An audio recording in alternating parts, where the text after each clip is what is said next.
And we're back, reading Adam here, just with a quick video. One book that I've read recently that I wish I had read a lot earlier is by William Strunk Jr. and E.B. White, The Elements of Style. I don't know how well it's going to show up, if it's going to show up as reversed, like a mirror image right there. But anyway, very slim volume, very short, 86 pages, but they're 86 good pages, and this is the kind of book you want to keep by your bedstand or by your computer in your workstation because it can constantly be referenced back to. It's divided up into different sections, which are quite clear. Elementary rules of usage. This deals with grammar. Elementary principles of composition. This deals with making your writing clearer, more easier to understand, just better. And then there's matters of form, which is a very short chapter. I don't even remember what that's about. Let me see if I can pull that up super fast. I think that's just basically how that's headings, hyphens, margins, numerals. It's just kind of how parentheses. It's kind of how your writing looks. And then he has the longest section is words and expressions commonly misused. And that's great for just flipping through because there's a ton of stuff that, words are not being used in their proper manner, or certain colloquialisms or phrases are used improperly and make your writing more difficult to understand. And then finally, there's Chapter 5, An Approach to Style. And this is going to help you sharpen and polish your writing. So really, this book here it's a great English book because it's not like a boring book on grammar and rules and syntax, whatever. It's actually light reading.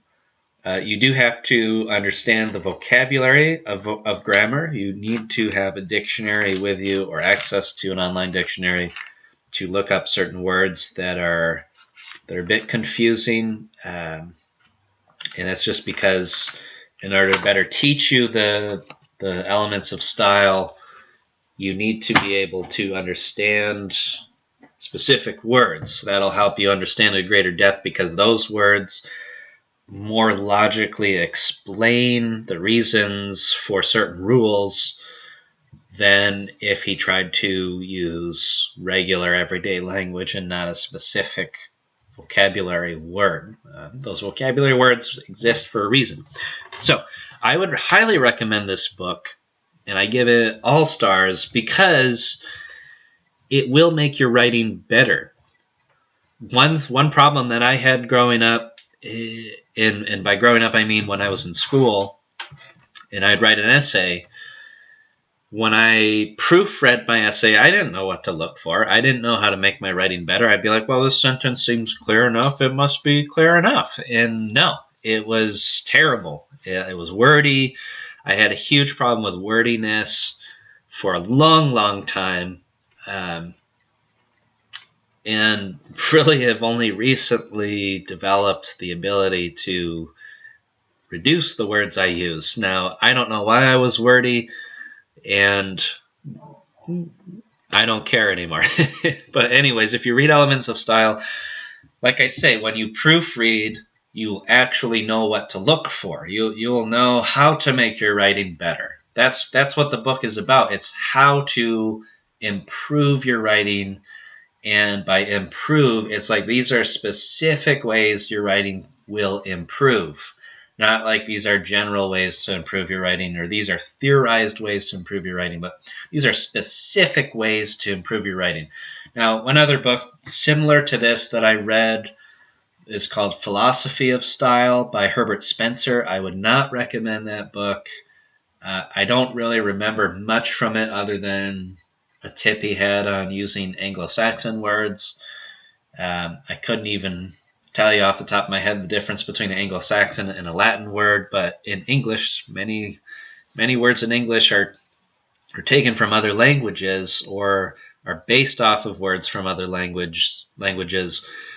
And apparently Anglo-Saxon words are more direct and easier to understand. Now, nobody in the world will tell you if the words I'm using right now are Anglo-Saxon words or Latinized words or French words, whatever. Doesn't make a difference. I read that book, and even though his writing is clear and good, and he is a very learned man, Herbert Spencer, I recommend his other books, which I can't think of off the top of my head. I'd like to read his autobiography, but I wouldn't recommend Philosophy of Style. It's a super short book, probably 50 pages. You could read it in an afternoon, but you wouldn't really gain anything from it. You would gain far more spending your time reading Elements of Style and studying Elements of Style. I have yet to really study. I've really just read it through. But I know what to look for the next time I write an essay or anything. I know what to look for to make it look polished. And if your writing is polished, you kind of understand better how to polish your thinking and how to polish your speaking. So that's something I can benefit from right now, which is to speak more specifically, speak so that I am easier to understand, and that's how you can become a better speaker. Great speakers, if you listen to great speakers, if you try to find excellent lecturers on YouTube, and someday I'll have to try to compile a list of examples of excellent speaking, they're always easy to understand. They're easy to understand. Their voices are interesting. I'm trying to speak with a bit more energy. I know I have an issue speaking with low energy, so I want to speak with a bit more energy, more excited about what I'm talking about. Even if you are not, it's my job to make you excited about it. It's not your job to get pumped up to listen to me talk. So that's something I've got to work on, and I think I will improve.